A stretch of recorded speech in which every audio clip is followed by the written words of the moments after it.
Bueno, lo que vamos a ver entonces hoy es todo lo que se refiere a la introducción de lo que son las formas farmacéuticas líquidas. Entonces vamos a ver un poquito con gráficos y demás los conceptos. A ver, ¿se ve bien ahí? Sí. Perfecto. Sí, se ve. Perfecto. Formas farmacéuticas líquidas. Primero tenemos que recordar lo que es una forma farmacéutica, ¿no es así?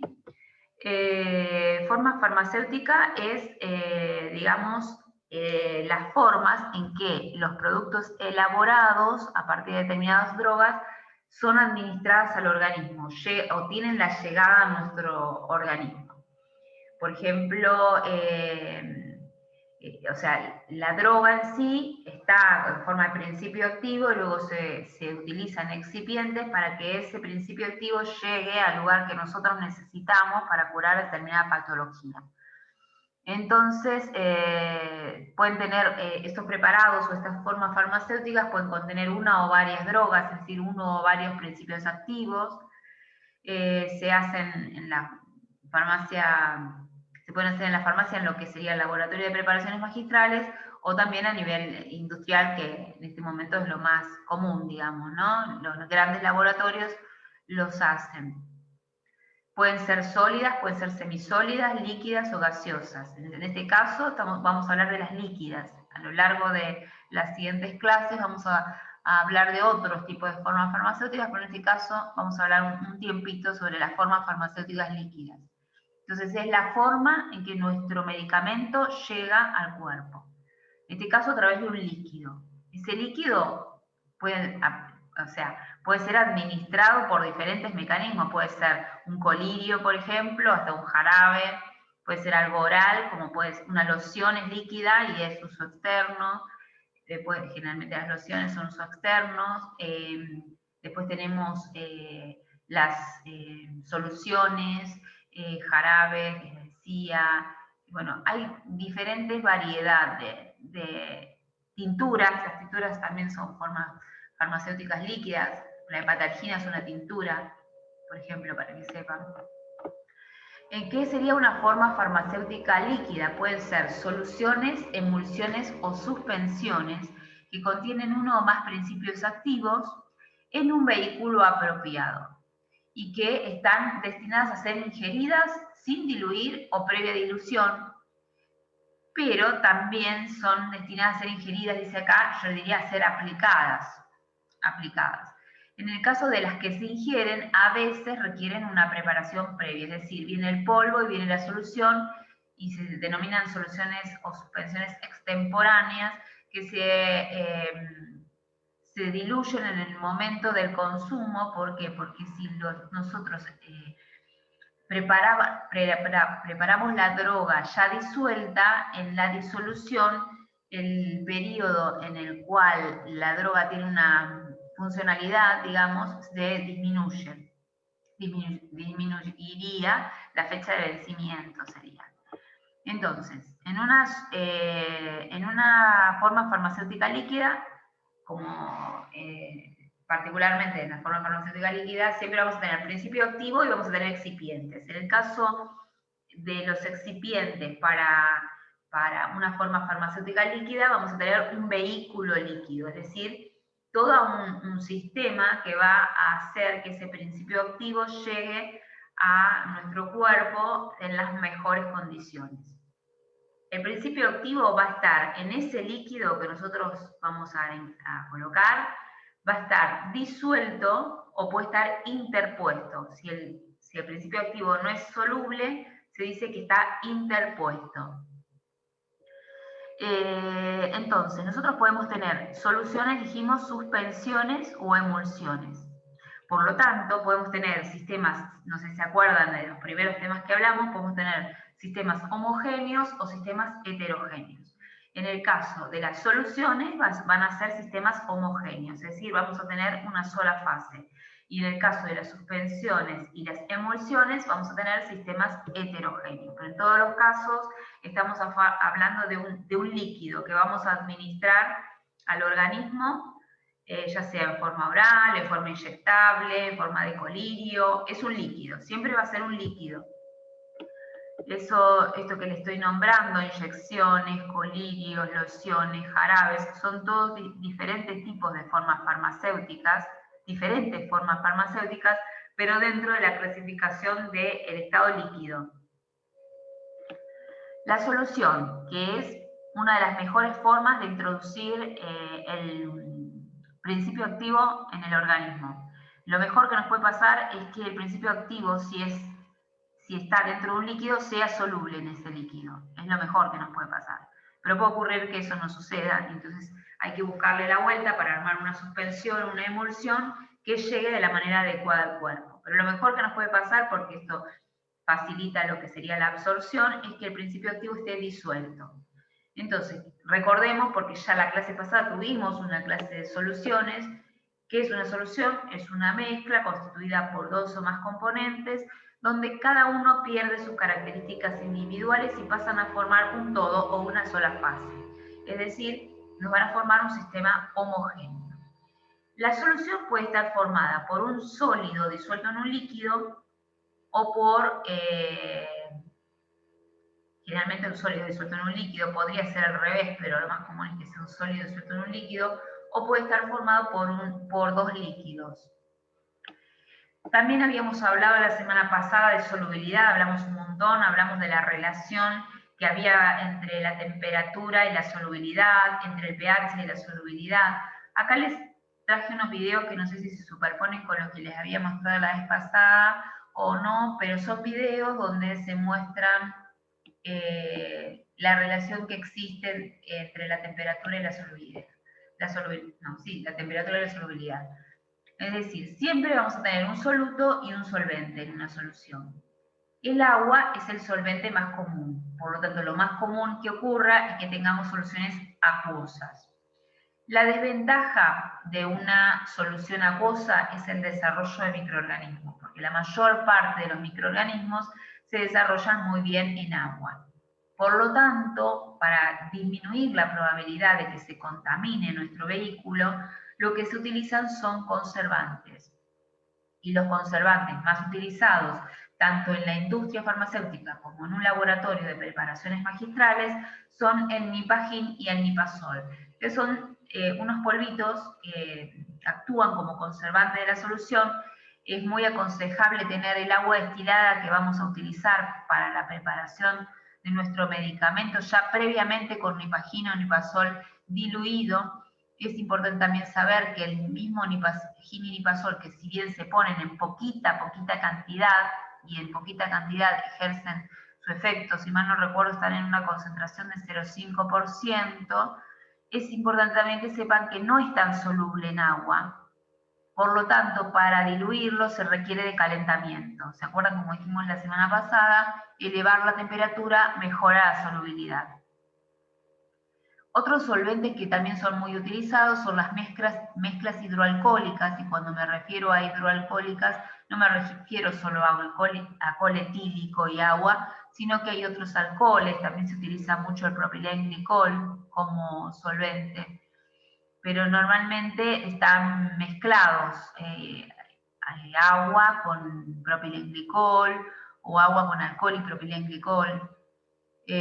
También glicerina se utiliza mezclada dentro de esos solventes. Alcohol, agua y glicerina, por ejemplo, es un buen vehículo, por ejemplo, para la loción del minoxidil. El minoxidil es muy poco soluble en el agua, por lo tanto no podríamos disolver el minoxidil, que es un polvo, en el agua, con lo cual lo que se hace para preparar esa loción es trabajar en disminuir el tamaño de partícula del minoxidil, adicionarle glicerina y se agregan diferentes alcoholes, ¿no es así? Disminuir el tamaño de partícula, recuerden que también mejoraba la solubilidad. Y en la mezcla de solventes se adquiere la solubilidad óptima. Las proporciones generalmente están previamente determinadas, hay fórmulas, hay diferentes formas en que se preparan dependiendo de las bibliografías, pero siempre es una mezcla con diferentes proporciones de alcohol, agua, glicerina. Alcohol isopropílico se utiliza mucho. Bueno, otras formas farmacéuticas que podemos presentar son los jarabes, por ejemplo. Los jarabes más antiguos, serían los jarabes tradicionales, estaban formados por lo que se llama jarabe simple.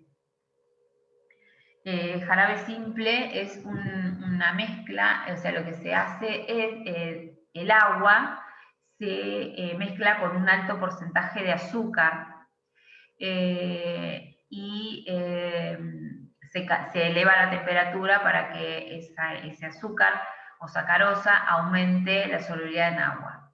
Después se enfría y queda un líquido bastante espeso. El tema es que ese jarabe simple prácticamente está en desuso actualmente porque se vio que ese alto contenido, ahora hay toda una tendencia en disminuir el consumo de azúcar. Ustedes lo habrán visto ya en muchos productos donde casi todo viene con bajo contenido de azúcar o menor contenido de azúcar. Y el tema es por la gran cantidad de pacientes diabéticos que fueron surgiendo y también porque muchas veces ese vehículo no permite tanto la solubilidad de todos los principios activos. Entonces se establecen fórmulas de jarabe donde se reemplaza el agua y el azúcar, que sería lo que se denomina jarabe simple, por soluciones acuosas con espesantes que mejoran su consistencia. Por ejemplo, y sí se utiliza también mucho la glicerina y el propilenglicol, que también son vehículos o diluyentes, no se utilizan no requieren el mayor porcentaje dentro del vehículo en concentración, pero sí se utilizan y sirven para espesar. Como espesantes tenemos la carboximetilcelulosa o la metilcelulosa, que son moléculas que tienen la capacidad de incorporar dentro de ellas mismas moléculas de agua y se hinchan. Entonces hacen que todo el ambiente, con una buena mezcla, todo digamos, ese vehículo que comienza siendo agua, que al principio intenta incorporar la carboximetilcelulosa y con la ayuda de la mezcla, esa carboximetilcelulosa quede uniformemente distribuida en lo que es todo el agua, la solución acuosa o la parte acuosa, se hinche y forma una solución pero espesa. Entonces adquiere las características físicas, por lo menos a nivel visual, de un jarabe simple. A estos jarabes entonces se les adhieren, además de los principios activos, generalmente se le adicionan saborizantes, aromatizantes, edulcorantes. Como edulcorante no solamente se utilizan edulcorantes propiamente dichos, sino que se utiliza mucho la glicerina porque tiene, además de la cualidad de disolver sustancias, tiene un gusto, un sabor dulce. Bueno, después tenemos otro tipo de soluciones que es lo que se denomina soluciones extractivas. Dentro de las soluciones extractivas tenemos, por ejemplo, las tinturas. Les nombraba hace un ratito, por ejemplo, la tintura de la hepatalgina. Pero en lo que es laboratorio de preparaciones magistrales, la verdad que se utilizan mucho las tinturas.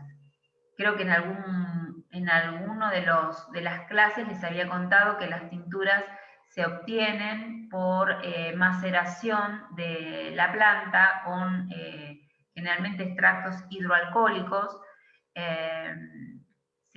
Lo que se realiza es primero una fragmentación del material, como para disminuir el tamaño de partícula y para aumentar el área de contacto. Disminuir el tamaño de partícula y aumentar el área del contacto mejoran la solubilidad de los principios activos. Se pone en contacto el solvente que va a generar la extracción con ese principio activo que está bien fragmentado y normalmente es el mecanismo por el cual se extraen los principios activos se denomina maceración. Pero nosotros teníamos, cuando hacíamos laboratorios presenciales, teníamos un mecanismo que se llama, un método que se denomina lixiviación también. Lo voy a escribir porque me parece que no está acá. O percolación. Voy a escribir lixiviación. O percolación. Es un sistema en la cual se obtiene más rápidamente la tintura. En algunas de las clases del final les voy a, igual aunque no tengamos el trabajo práctico, se los voy a graficar y a contar, a traer videos como para que lo vean. Es un método en el cual también se extrae la materia prima, también requiere de la fragmentación del material para disminuir el tamaño de partícula, pero en vez de dejar durante varios días en contacto el solvente con el principio activo con la materia prima, lo que se hace es pasar por una ampolla de decantación o por un percolador, se denomina, digamos, se hace ingresar por la parte superior el solvente y la materia prima se coloca dentro de una zona dentro del percolador o ampolla de decantación. Luego hay películas de filtro que funcionan como filtros, como capas de arena en la parte superior e inferior, y finalmente, ejerciendo presión en la parte inferior, se recolecta el solvente con todo el material, las hojitas o lo que fuera, como que se denomina material, las hojitas de plantas disecadas o lo que fuera, quedan dentro del percolador o de la ampolla de decantación, y en la parte inferior, en un vaso de precipitado, se recolecta digamos, lo que sería la solución con los principios activos que a nosotros nos interesan y que vienen con esa planta. Después lo que se hace siempre es exprimir el residuo, tanto en el proceso de maceración como en el proceso de lixiviación o percolación. Se trata de lavar ese residuo que quedó, que está impregnado en el solvente que utilizamos, utilizando más solvente para que corra y todo lo que quedó en la superficie del material utilizado se va aprovechando. Se utiliza también la filtración y muchas veces aún así se obtienen productos que todavía hay que separarle las fases, ¿no? Requiere filtración y separación de fases.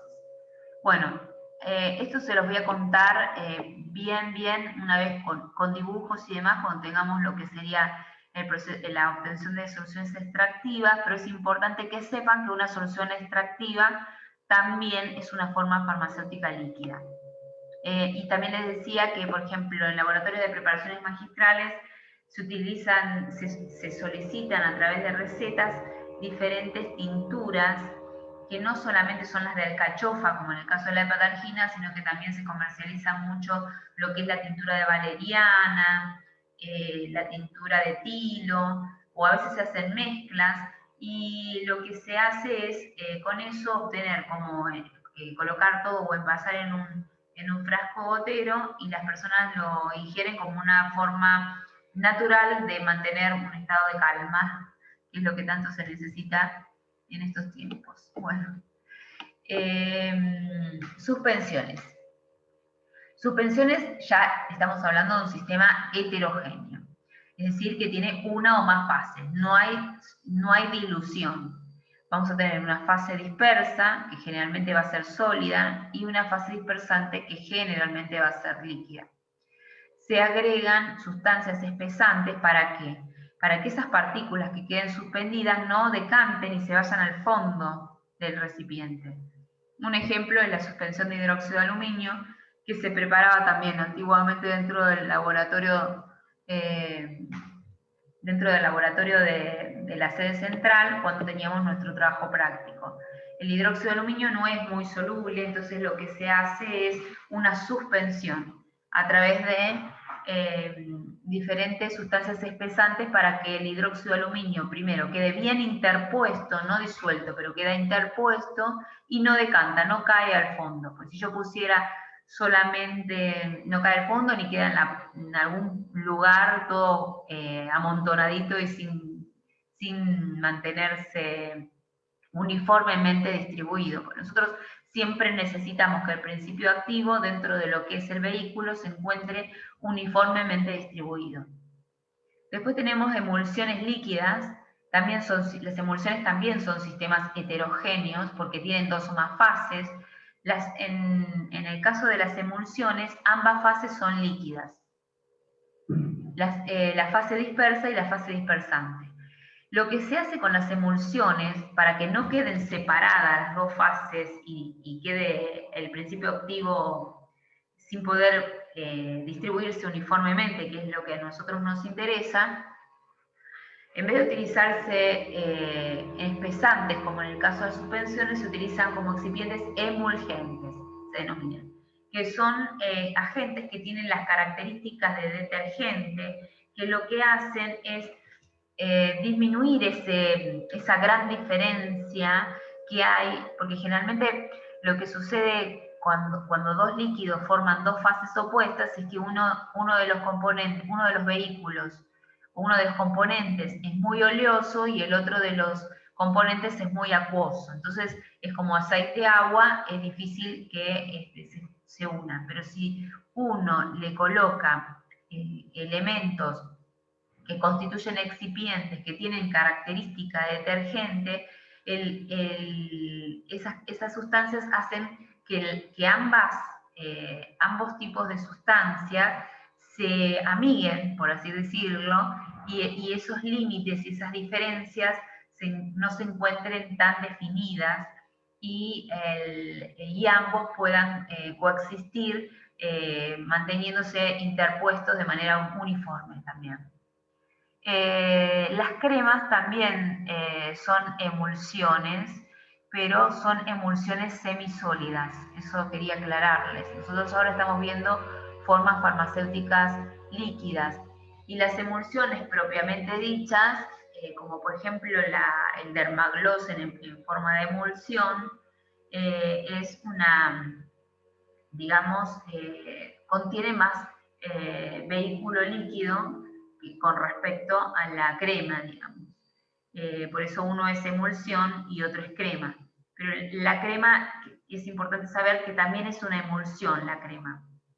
Pasa que, digamos que la consistencia cambia.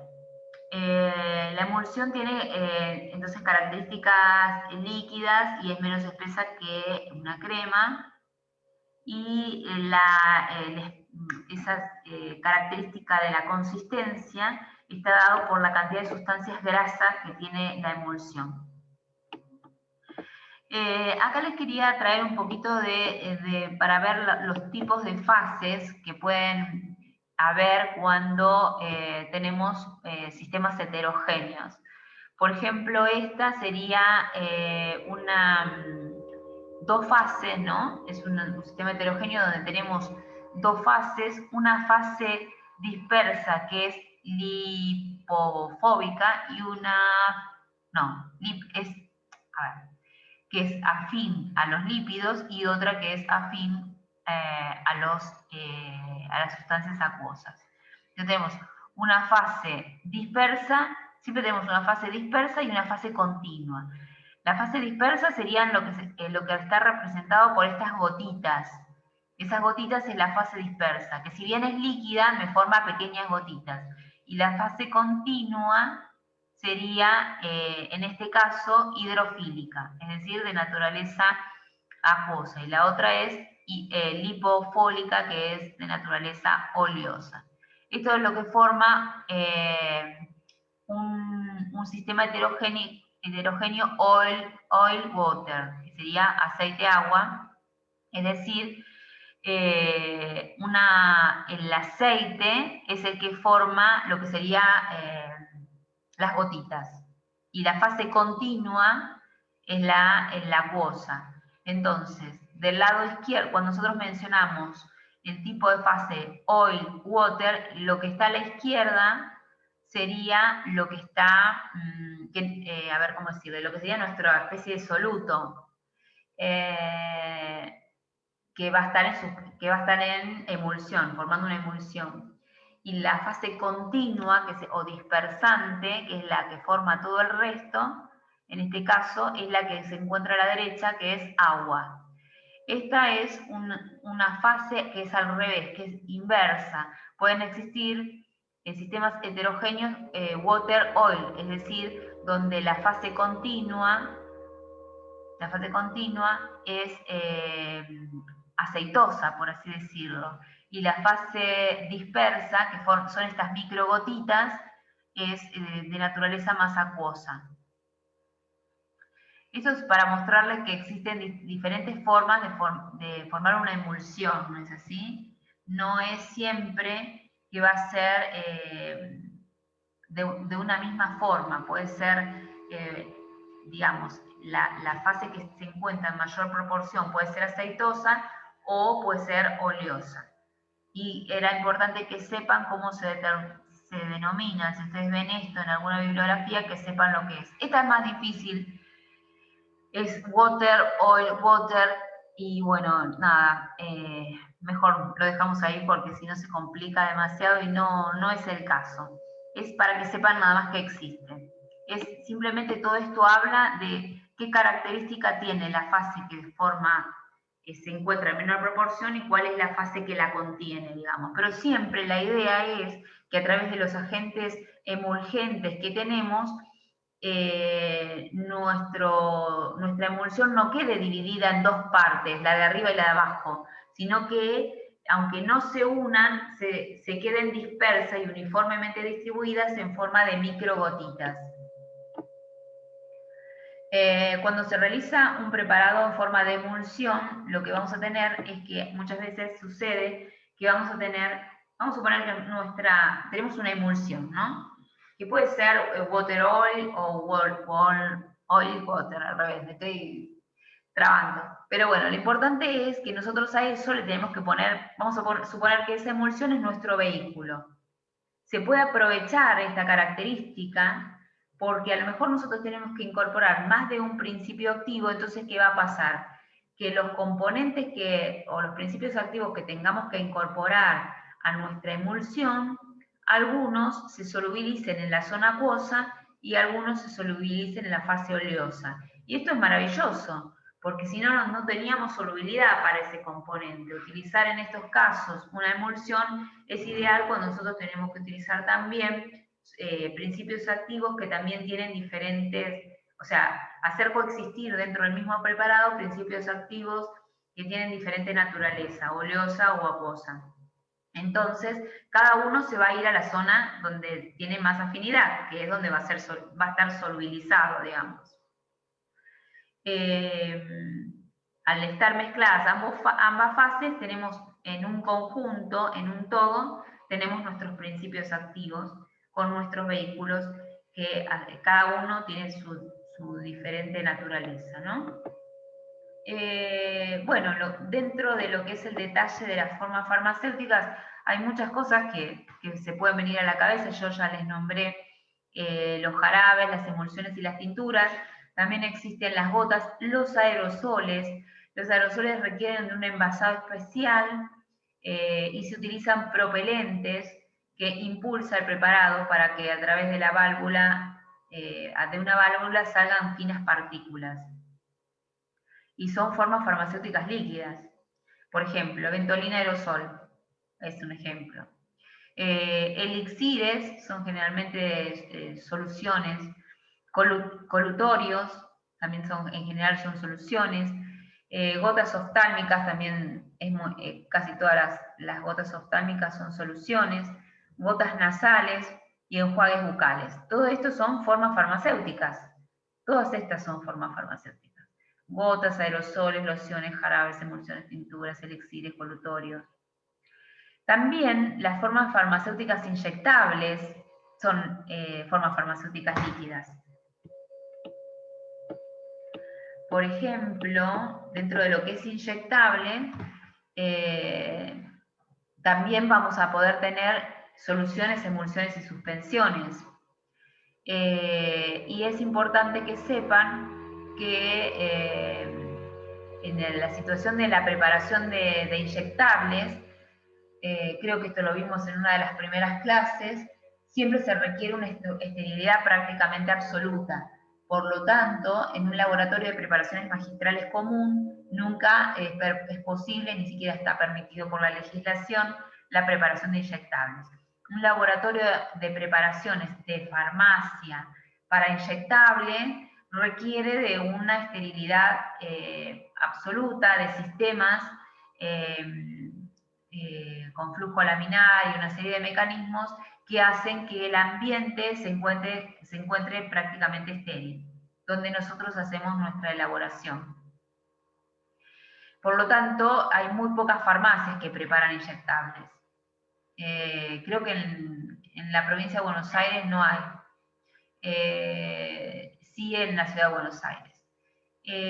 Los inyectables pueden ser unidosis o pueden ser multidosis, pero también es importante que sepan que se pueden, a través de la vía inyectable o parenteral, se pueden incorporar grandes volúmenes, pero esto ya sería a través de la vena. Las soluciones parenterales, como por ejemplo esto que viene así en sachet, acá tenemos un mundo entero de soluciones que pueden ser administrados a través de la vía parenteral, que también es una vía inyectable.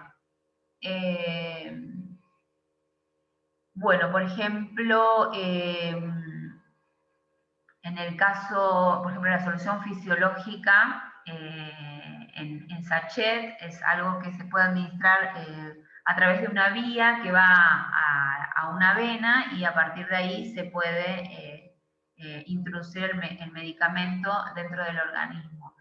También hay soluciones de dextrosa al 5 y al 10% que se administran cuando la persona necesita una alimentación, necesita incorporar hidratos de carbono a través del cuerpo.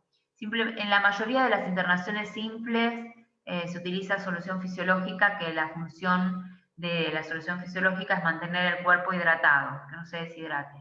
En casos, por ejemplo, de gastroenteritis, bastante complicada, donde se produjo una deshidratación previa, lo primero que hacen es colocar la vía y administrar solución fisiológica. Es importante también que conozcan lo que es el término de liofilizado. El liofilizado es un polvo, pero es un polvo que viene estéril en una especie de ampollita con un émbolo de goma que requiere ser solubilizado para luego inyectarse. La naturaleza de ese principio activo es sólida. Nosotros lo que necesitamos es que esas partículas estén todas estériles para que al reconstituirse todo se mantenga estéril y pueda ser inyectado. Y generalmente los diluyentes son agua destilada o solución fisiológica. Y también es importante que sepan que esto se utiliza, el liofilizado, para una mejor conservación del principio activo. Porque si el principio activo estaría solubilizado, el tiempo de duración y de efectividad se disminuye, es decir, la fecha de vencimiento se hace extremadamente corta. Por eso se utiliza en forma de liofilizado. Bueno, tenemos formulaciones líquidas orales, por ejemplo, donde tenemos siempre un principio activo en una determinada concentración, ¿no? Siempre los principios activos en las soluciones líquidas vamos a tener la cantidad de principio activo por unidad de volumen, me va a hablar de la concentración. Es decir, la cantidad de principio, lo repito de vuelta porque es difícil a veces, la cantidad de principio activo que yo tengo por unidad de volumen en el líquido total me va a determinar qué concentración tiene ese medicamento. También me va a determinar la dosis. Generalmente se utiliza mucho como unidad de concentración la dosis por 5 mililitros. Por ejemplo, en el jarabe, en la amoxicilina jarabe, nosotros decimos amoxicilina jarabe 500 miligramos cada 5 mililitros, que significa que yo voy a administrar en una dosificación de 5 mililitros, que son, ya te trae un vasito medidor, donde vos tenés que medir los 5 mililitros, uno tiene asegurado que en esos 5 mililitros hay 500 miligramos de amoxicilina, que sería lo mismo que tomar el comprimido de amoxicilina que tiene los 500 miligramos. Esa es una forma de expresar la concentración, pero no es una forma estándar, sino que más bien apunta a que uno tenga noción de cuántos miligramos de amoxicilina hay por dosis, no en el frasco total.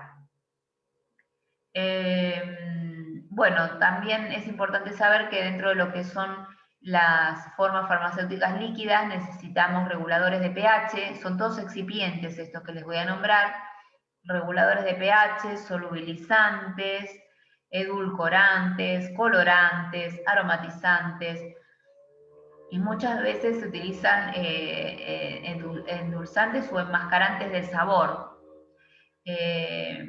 Muchos principios activos son muy amargos, entonces imagínense que al estar en una forma farmacéutica líquida, uno siente muchísimo el sabor. Diferente es con los comprimidos, donde uno los traga y pasa con el agua. Entonces lo que hay que hacer es tratar de enmascarar esos sabores amargos. Las soluciones en general pueden ser saturadas o insaturadas, y les contaba el ejemplo del alcohol boricado.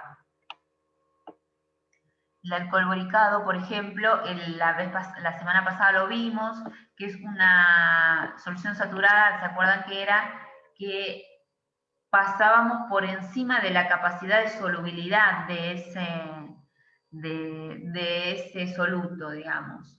Es decir, el ácido bórico tiene una determinada concentración en la cual es soluble en alcohol.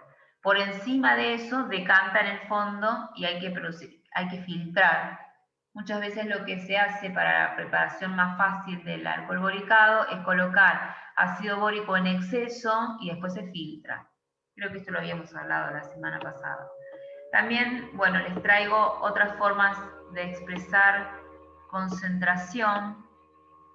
Por ejemplo, les traje otra forma farmacéutica líquida como ejemplo, que este es un colirio, el tobramicina 0,3%.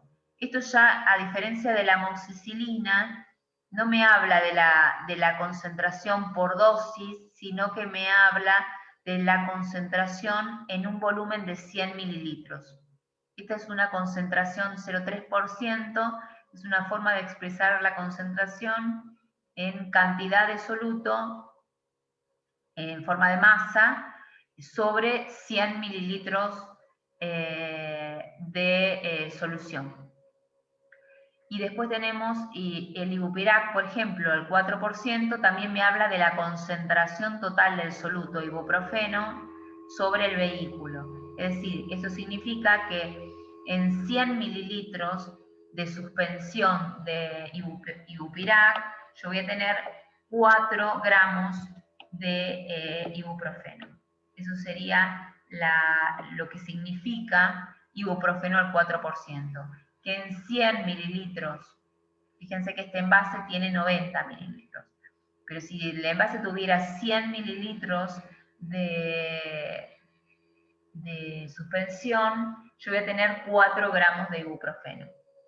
Y acá ya empezaría nuestra introducción a contar que todo lo que es formas farmacéuticas líquidas tienen una concentración, y es muy importante entender lo que es la forma de expresar la concentración, que existen muchas formas de expresar la concentración, y que si bien, por ejemplo, la manera en que nosotros más nos ayornamos con una receta de amoxidal jarabe, es decir, que la amoxidal, o sea, queremos amoxidal jarabe 500 500 miligramos y nada más. ¿Y qué significa eso? No es una forma estándar de expresar la concentración, sino que por unidad de dosis va a tener 500 miligramos.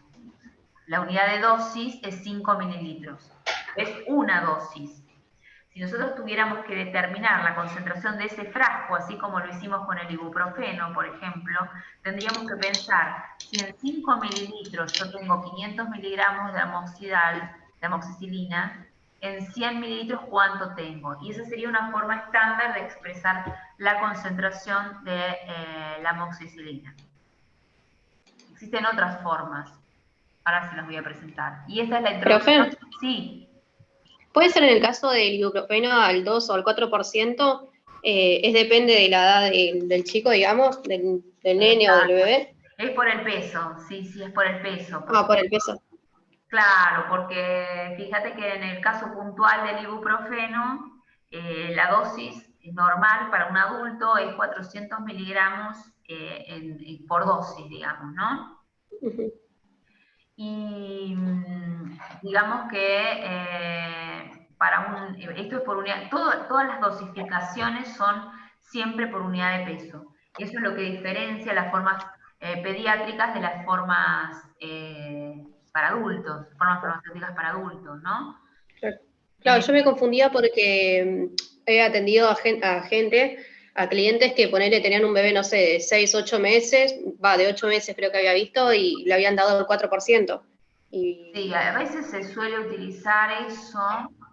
Primero es por unidad de peso, ¿no? Pero a la vez, la forma farmacéutica líquida tiene una gran ventaja con respecto a los comprimidos, por ejemplo, que son formas farmacéuticas sólidas. ¿Qué pasa? Vamos a suponer, generalmente, en estos casos en los cuales vienen para un bebé y le dan un ibuprofeno al 4%, se presenta esto porque en la familia hay más de un hijo, ¿no? Entonces tienen un hijito que tiene 8 meses, por ejemplo, y un hijito que tiene 10 años, vamos a suponer. Para el de 10 años hay que administrar 4% y para el del bebé hay que administrar 2%. Entonces, como sabemos la situación económica actual, la familia lo que hace es comprar un solo, o el médico lo que hace es prescribir una sola unidad de porcentaje, por ejemplo, ibupiraca al 4%, y esta es justamente la ventaja que tiene la forma farmacéutica líquida, que vos, disminuyendo el volumen que le administrás, le vas a dar más o menos cantidad a la persona. Por ejemplo, Claro. en este ejemplo en el cual la familia tiene un hijito que es un bebé de 8 meses y un niño de 10 años, al de 10 años es muy probable que le administren 5 mililitros de una solución de ibuprofeno, de una suspensión, perdón, de ibuprofeno al 4% en un volumen de 5 mililitros. Y al bebé capaz que le dan 2 mililitros, 1 mililitro y se lo administran con una jeringuita. Entonces, ahí, como la concentración es la misma, yo administrando menos volumen, le voy a dar menos cantidad al chiquito, al bebito, y más cantidad al más grande, al niño más grande. Uh-huh. Entonces, por eso es que a veces vemos esas cosas extrañas, pero si hubiera un solo hijo, al bebé se le da ibuprofeno al 2%. Sí. Sí, me parecía, porque para un bebé de 4% me parecía mucho. Claro, pero bueno, ya te digo, se puede ajustar el volumen, entonces con menor volumen vos le estás dando menos cantidad al bebé. Entonces, pero supongo que yo quiero suponer bien que el médico le dio todas las indicaciones a la mamá para que no se le dé en exceso el ibuprofeno, que en un bebé podría llegar, en cualquier persona un exceso de ibuprofeno podría llegar a producir, por ejemplo, una hipotermia, entre otras cosas, ¿no? Bueno, ¿alguna duda más con respecto a esto? ¿O algún comentario? No, profe. Bueno, vamos a cerrar un poquito nada más presentando, sabiendo, o sea, yo quiero que lo tengan como título, no lo voy a tomar, no se asusten, pero sí sepan que por acá viene la cosa ahora, que está íntimamente relacionado con lo que es formas farmacéuticas líquidas, que son diferentes maneras de expresar la concentración. Tenemos, digamos, unidades físicas y unidades químicas, las más utilizadas en farmacia oficinal, porque también en todo lo que es la carrera de farmacia, si nosotros tuviéramos que ir a una industria, utilizaríamos diferentes tipos de concentración, pero las más utilizadas son, por ejemplo, el porcentaje, este es el porcentaje masa en masa, que serían los gramos de soluto, que nosotros lo podríamos aplicar en farmacia a los gramos de principio activo, sobre los gramos de solución. Después tenemos el porcentaje volumen en volumen, es cuando el soluto es líquido. Entonces tendríamos mililitros de soluto sobre mililitros de solución, porcentaje masa sobre volumen, que es el más utilizado de todos, es lo que estábamos hablando hace un ratito de el ibuprofeno, por ejemplo, ibuprofeno al 4%, es 4 gramos de ibuprofenos en 100 mililitros de solución. Siempre en 100 mililitros. Esas son formas estándares de expresar una concentración. Después tenemos ya otras un poquito más sofisticadas, pero que también se utilizan, es partes por millón. Las partes por millón tenemos dos formas de expresarlos, en miligramos de soluto por litro de solución o miligramos de soluto por kilogramo de solución.